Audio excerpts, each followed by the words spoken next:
शुक्रिया local government department Sindh. ये आवाज़ हमने सुनी, हम चौंक गए कि ये कौन है जो इस तरह की आवाज़ें निकाल रहा है। ये मलिर के यानी MDA मलिर डेवलपमेंट अथॉरिटी के मुतासरीन हैं जो कि उस तक सालों से परेशान हैं और वो अदालती फैसले पर अमल दरामद ना होने और उनकी फरियाद ना सुनने वाले अफसरान की वापसी पर आज शुक्र अदा कर रहे हैं।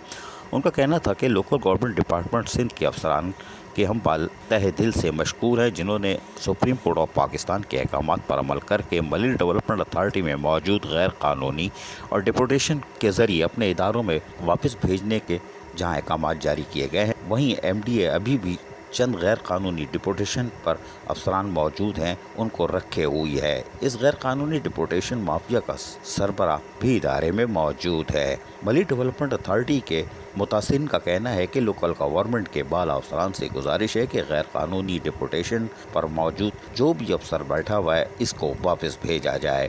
वाज़ेह रहे कि अहकामात के तहत डिपोटेशन पर आए हुए अफसरान को मलिर डेवलपमेंट अथॉरिटी से अब वापस भेजा जा रहा है। ये काम तो पहले कर लेना चाहिए था, लेकिन हम उम्मीद करते हैं कि मलिर डेवलपमेंट अथॉरिटी के वो मुलाजमीन जो कि हम मुतासरीन कह रहे हैं, जो अरसा दराज से सिर्फ चीखो पुकार मचा रहे हैं और इनकी सुनता भी कोई नहीं है, और अब वक्त आ चुका है कि ऐसे मुतासरीन मलिर डेवलपमेंट अथॉरिटी के जो एहतजाज करते चले आ रहे हैं और मुसलसल शोर शराबा कर रहे हैं, इनको भी सुना जाए और इनके मसाइल को भी फौरी तौर पर हल किया जाए, क्योंकि मुतासरीन का कहना है कि ये वही अफसरान हैं जिनकी वजह से मलिर डेवलपमेंट अथॉरिटी के मुतासरीन परेशान हाल थे। लेकिन अब अहकामात जारी होने के बाद उनको उम्मीद हो चली है कि मुतासरीन की भी फरियाद सुनी जाएगी।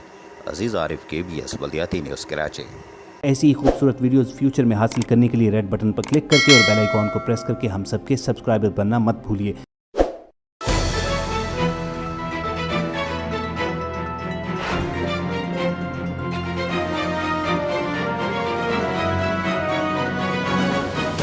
KBS बल्दियाती न्यूज़।